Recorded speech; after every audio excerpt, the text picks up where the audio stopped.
Hinesmith, a corrupt FBI attorney who falsified FISA warrants in James Comey's very corrupt FBI, is expected to plead guilty. You probably heard that. It just came out.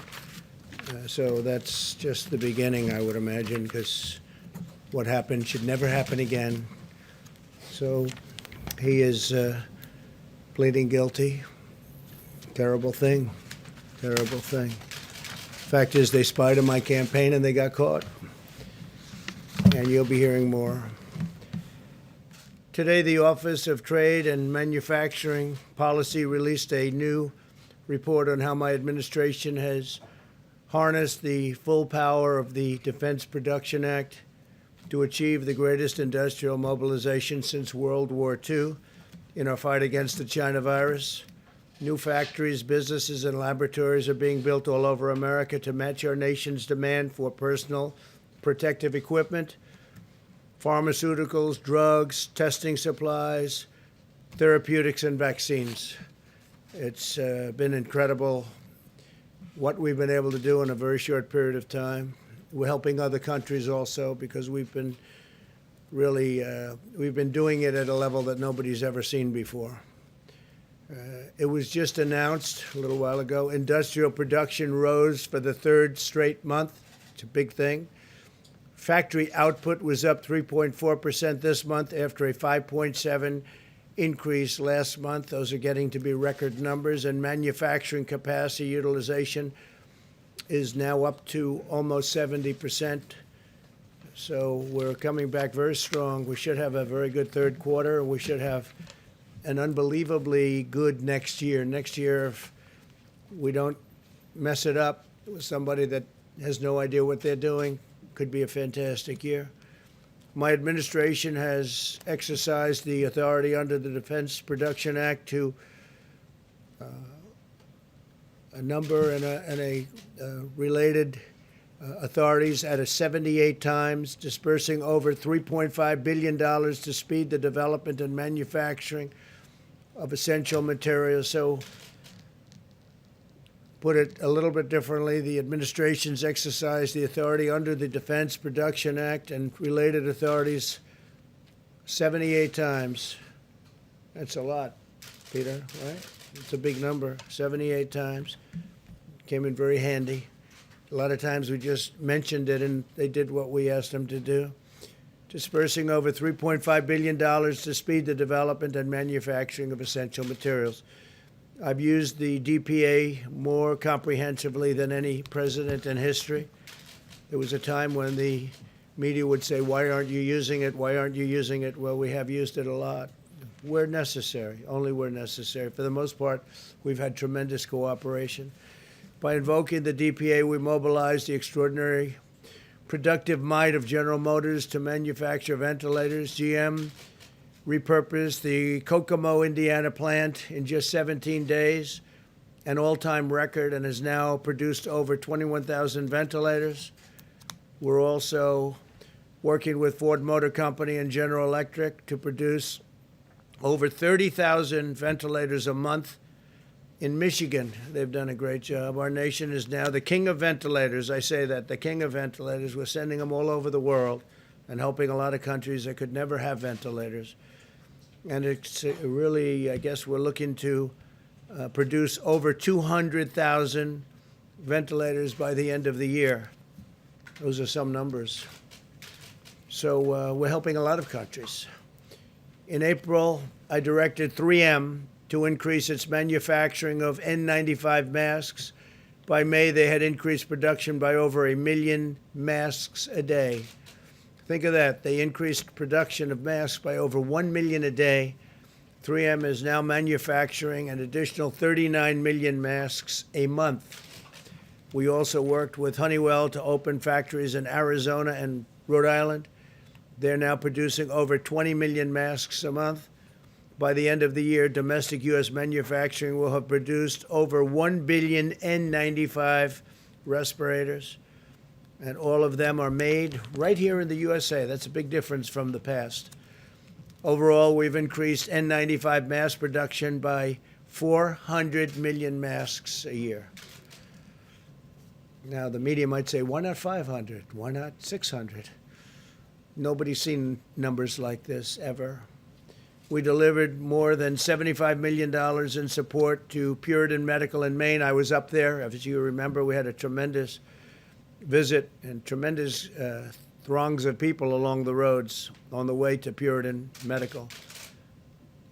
Puritans doubled their production of testing swabs from 20 million to 40 million per month. They're doing a fantastic job.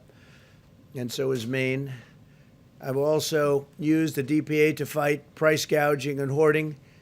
My administration located and seized over 500,000 pieces of hoarded personal protective equipment, including 299,000 pairs of medical-grade gloves, 192,000 N95 respirators, and 130,000 surgical masks.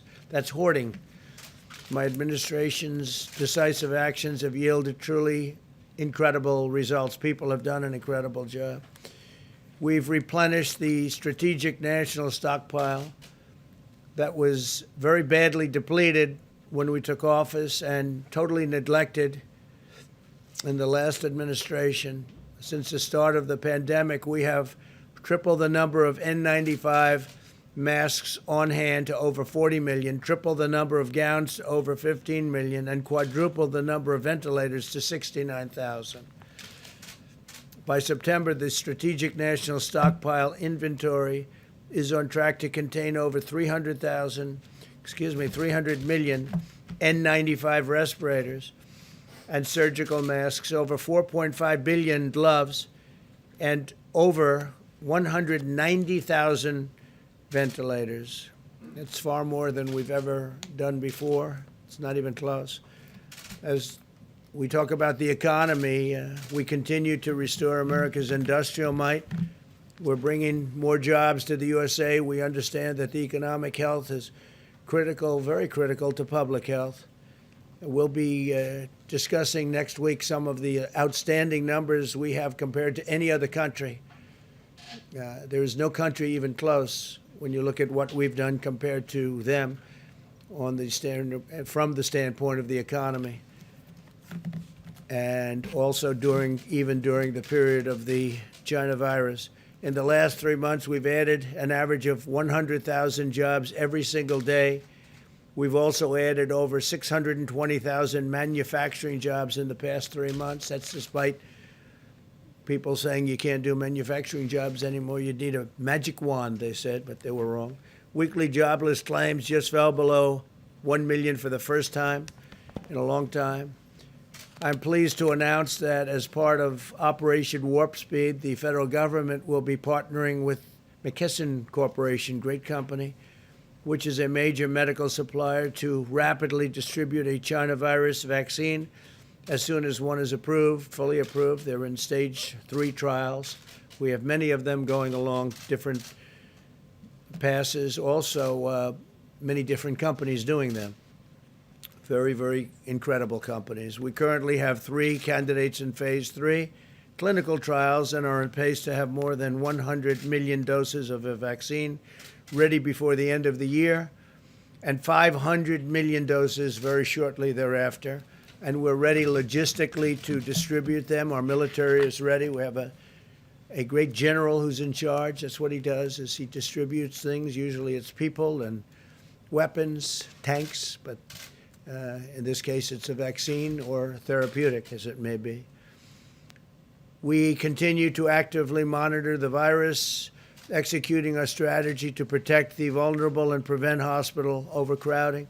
As of today, hospitalizations continue to be very stable, and we will be watching always very carefully. Remain vigilant. We ask every citizen to practice good hygiene, socially distance, wear a mask when distancing is not possible, and to protect the elderly, always protect the elderly. So now we'll take a few questions if you'd like. I say, John, please. Mr. President, on the issue of more money for the U.S. Postal Service and mail-in balloting, Yeah. if the Democrats were to give you some of what you want, which you articulated in a series of tweets in the last hour, would you be willing to accept the $25 billion for the Postal Service, including the $3.5 billion to Sure, if handle they mail-in give us voting? what we want. And it's not what I want, it's what the American people want. So in addition to, and I think, John, as part of your answer, I can read this, but in addition to the executive orders that we signed, which are going to be doing terrific things in terms of payroll tax cut, which is a lot of money coming to a lot of people very quickly. I've directed the Secretary of the Treasury to get ready and send direct payments, $3,400 for a family of four, to all Americans. Democrats are holding this up. I am ready to have the UST and SBA send additional PPP payments to small businesses that have been hurt by the China virus.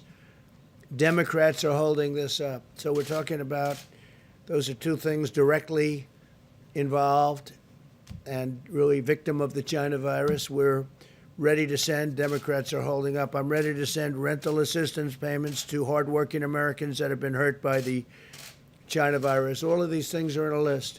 Democrats are holding this up. I'm ready to send $105 billion to the states to help open schools safely with additional PPE, and Democrats are holding this up. So that's $105 billion to the states to help open schools safely with additional PPE. Democrats are holding that up, right? And I'm ready to send more money to states and local governments to save jobs of our great police, our firefighters, our first responders, and teachers. It's all ready to go. Democrats are holding it up. So they're holding, John, all of that up. So if they were to give you that, Yeah, you would they would sign do off on the money for the Postal Service? But they're not giving it to me. They're giving it to the American people. I mean, giving it. To agree to that? Yeah, I would certainly do that, sure. I would do that. Now, I just want to follow up on that, and then a quick question. Just when you said that you've directed Secretary Mnuchin to ready direct payments, are you speaking about something you're going to do independently, or that you're just waiting for the legislative I'm waiting for the package? Democrats to approve it. Okay? And then I wanted to ask you, you congratulated Marjorie Taylor Greene in a tweet. You called her a future Republican star. Greene has been a proponent of the QAnon conspiracy theory. She said it's something that would be worth listening to. Do you agree with her on that? Well, she did very well in the election. She won by a lot. She was very popular. She comes from a great state, and she had a tremendous victory. So absolutely, I did congratulate her. Please, go ahead. Specifically on QAnon and Go her ahead, decision please. to embrace that conspiracy theory. Do you agree with her on that? That was the question? Go ahead, please. I just wanted to ask you, what ails your brother Robert and how's he doing? Yeah. I have a wonderful brother. We've had a great relationship for a long time, from day one. It's a long time ago. And he's in the hospital right now, and hopefully he'll be all right. But he's he's having a hard time. I wanted to ask you also really quickly about Putin's invitation to join a video summit with Iran and other world powers. Would you accept that invitation? I haven't been told of it yet. I heard there's something, but I haven't been told of it yet. Thank you, Mr. President. Two questions on vaccines. First, once a vaccine is ready, who should get it first? I will rely on the doctors to tell me that. I would say probably the elderly. I would say nursing homes. A lot of people said, would you take it? I said, I'll take it if they want, or I'll go first or last. I'll do whatever they want me to do. But I would think that the elderly, the people that are most vulnerable to the disease, and we're actually making those lists right now, mostly nursing homes and retirement centers. Yeah. Russia has approved the vaccine. What do you know about the vaccine? Have you spoken to Russian officials about it? We don't know much about it. We hope it works. We do. We hope it works. They've cut off certain trials, and we just feel it's important to go through the process. We have numerous different vaccines that we think are going to work, but we want to go through a system of trials. We're very advanced. We're very we'll be announcing something in the not-too-distant future, also with therapeutics, which I think are very, very important. Yeah, please. Thanks, Mr. President. I had two, one on China and then one on oil. The first one on China. There's a lot of alarm among American companies about your order on WeChat, Apple, Ford, Disney. They're worried because it's such a big communications platform and a payment platform in China that if you ban U.S. businesses from working with them, that they won't be able to sell, iPhones into China or similar markets. Whatever. So you don't mind if Got to this. do what's good in terms of the security of our country. So We've as Congress been is- very badly let down by China. What's your next question? On oil, the U.S. this week seized 4 Iranian Right. oil tankers going towards Venezuela. Yeah, not Wondering, supposed to do that. yeah, they're going to go to Houston. I'm wondering what you're going to do with that oil, and if this is We'll be something. announcing, we have 4 tankers. They're going to Houston, and they're there. They're not supposed to be doing that. Iran's not supposed to be doing that. And so we did. We seized the tankers, and we're moving them and moved to Houston. Mr. President, thank you so much. 2 questions, if you don't mind, Mr. President. First of all, Kamala Harris, you've been very blunt about how you feel about her mean, nasty, mad woman. Biden now saying, No, I haven't been blunt. I said she treated Joe Biden worse than anybody else. I watched those debates. They were very boring, but they were debates nevertheless. And I watched, pretty good parts of them. And she treated Biden worse than anybody else by far. There was nobody, including Pocahontas, nobody treated Biden so badly as Kamala. well, let me ask you this then. Do you have an issue with a strong woman of color being in this presidential race? Do you None see, whatsoever. You don't see her as a threat? As you know, none whatsoever. No, not at all. Thank you, Mr. President. And a stimulus question, if you don't mind. You have told me even before you were president, you always talked about being the ultimate deal maker. Why not just sit down with Democrats personally and cut a deal? Because they want $1 trillion to go to their friends doing a bad job running certain cities and states that are doing very badly. Most of our country is running very well. Even in terms of crime, most of our country is setting records in terms of low. But when you look at Chicago, when you look at what's going on in Illinois and New York and other places, both economically and in other ways, it's horrible. It's horrible. Look at Oregon. Look what's going on in Oregon. I don't think they have a clue. We could stop that. If they would request it, we would stop that problem in 1 hour, like we did in Minneapolis. We would stop it in 1 hour. It would be over. It's so easy to do. All right, please, go ahead. In the back, please. Alicia Powell at the Gateway Pioneer. Yesterday, you announced a historic peace deal between Israel and the United Arab Emirates, and later in the day, Joe Biden tried to take credit for I heard that. That was a beauty. What's your We response? announced the deal, and I appreciate even the New York Times gave it great coverage and editorials today. Wall Street Journal, Washington Post, everybody was saying great. And this is something we've been working very hard on. And I saw where Sleepy Joe tried to claim credit for it. I'm trying to figure out how that one works. No, what he did is they made a terrible deal with Iran. And the deal was a horror show, and I ended it. They gave him $150 billion for nothing. They gave him $1.8 billion in cash for nothing. They got nothing from that deal except trouble. They did nothing. They're just like they've been weak on China. They've been weak on Russia. They've been weak on everyone, and they were the weakest of all on Iran. No, that was a great deal made by very talented people that work with me, and it's been praised all over the world. And what you'll see now is other countries will come into that deal, and you'll have